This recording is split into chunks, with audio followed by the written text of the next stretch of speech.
Hi there! What's around me in abundance is space, and today the car that I'm going to introduce you to is also, well, largely about space and much more. Now I'm talking about what I call the limousine of SUVs. Now that is the new BMW X7. Well, there is enough reason for me to call it the limousine of SUVs, but I would start with probably the size itself. Well, it is a 7-seater X7. It's just 4 centimeters short of 17 foot.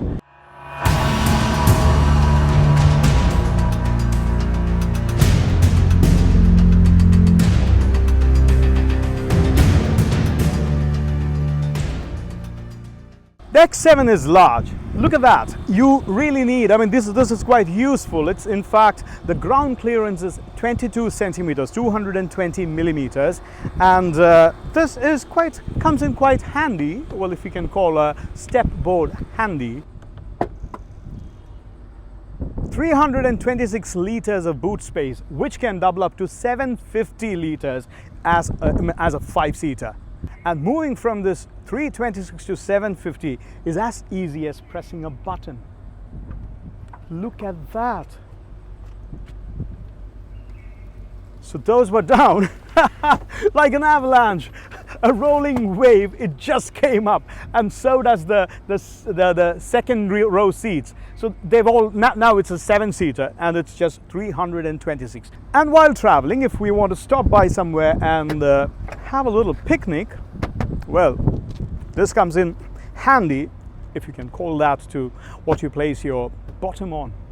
Now, what makes the X7 X7? I'm talking about the third row seats, of course. How all the seats, all 3 rows, come together to facilitate access and comfort back in there. Just watch this. I'm going to press this button and the front row seats started moving. What's happening? Well, it's making space for the second row to move ahead and make space for easy, comfortable access, pretty much as easy as this. Look at that. So, well, I really don't mind traveling to Abu Dhabi sitting in this place, but my son is going to love it. My children are going to love this place. I think every automaker's struggle is about how to keep their features different from their rivals. Now, what BMW has done with their X7 third row seats is not just provide a bench for 2, which is quite comfortable with armrest and a little window in here and flashing contour lights when the doors are open and all this, and in fact a personal cup holder as well. But there is something even more interesting, a private bit of sky. Look at that. This is perhaps the first I have seen with a private sunroof for the third row seat. And not just that, my private temperature setting. Let's see how the second row seats feel. Woo! Look at that. I'm not a tall guy, but even tall guys are going to love this because there is plenty of space. The second row seats are extremely comfortable, and it mildly, gently wraps you around here, and you feel most comfortable around here. And there's a reason. There is a pillow. So it's not just great leather, you have a pillow here. Truly business class comfort. By the way, all these seats, all 7 of them, can be moved individually. Of course, this is a bench which is a 40-60 split, but you can move each seat to your convenience just using buttons. There are some buttons here, on the touchpad, everywhere. And talking about buttons, well, there are plenty of them right here, because this tablet here lets me access every control possible in this cabin. More about it later. So this evening we are traveling to Abu Dhabi to see the Grand Mosque. On the way, let's get to know the X7 more.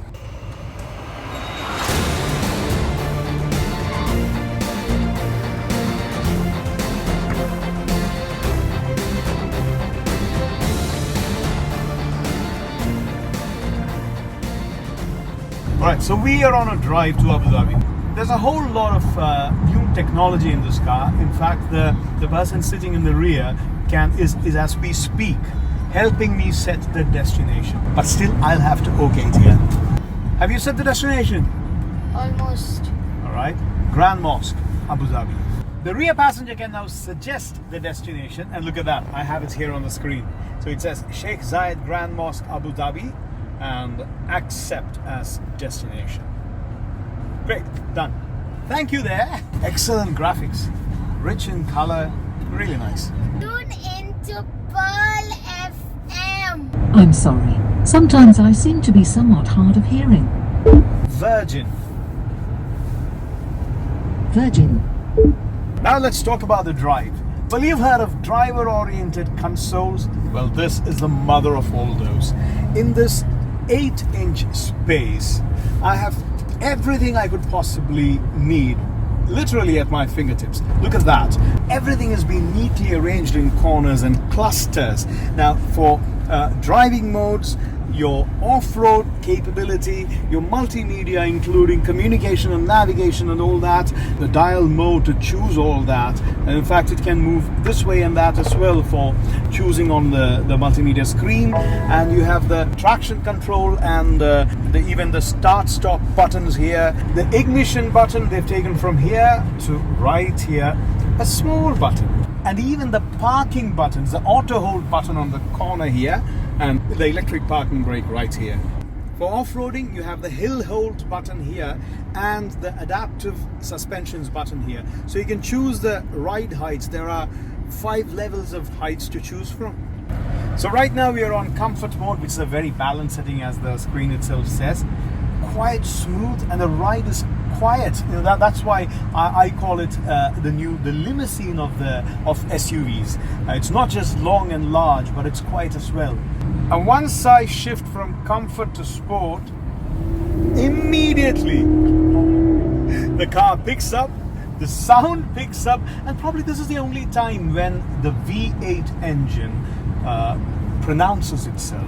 But you really don't have to wait till the sport mode to see how powerful this car is. This is an M package car and an xDrive 50i, which is a 4.4 litre V8 twin turbo engine, good for 460 horsepower and 650 newton meters of torque. Yes, that sounds big, and it actually feels as big as it sounds.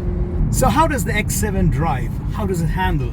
Well, it's got enough power, it's got driving comfort, but we should remember that this is one of the longest SUVs currently available in the market, and it weighs between 2,300 and 2,400 kilograms.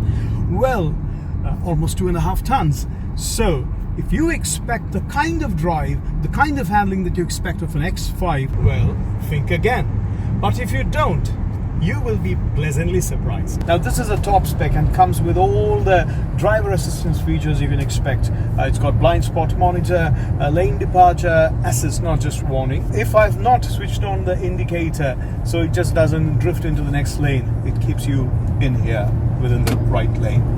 As we expected, there's wireless charging, and you can cover it with this nice veneer, a nice wooden cover panel. 16 is too low. Set it for 23 or something, please. So that was a rear passenger setting his temperature. A few things about this cabin that's helping a night drive. Of course, one is the quietness that I mentioned, the smoothness of the drive. But I just realized that on undulating terrain, you know, where you have a little bit of bumpy roads, well, the car is quite firm. But it really doesn't matter much on these roads, the typical UAE roads, which are some of the best in the world, smoothest in the world.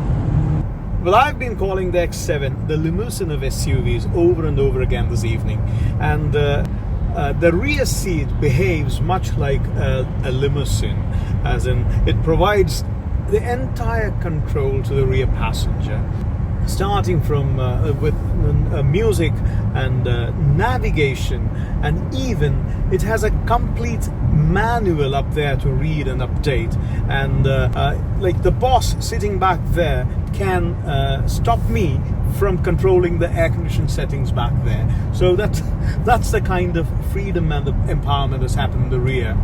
Now what you can see in front is there is a head-up display. Exit right. Yeah, so it's showing me to exit right. I can see my speed, the maximum speed on this road, and even navigation cues right there hanging in midair.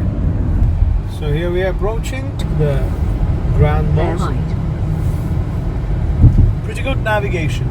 So this is me, Sudeep Koshy, signing off from the new BMW X7, the limousine of SUVs.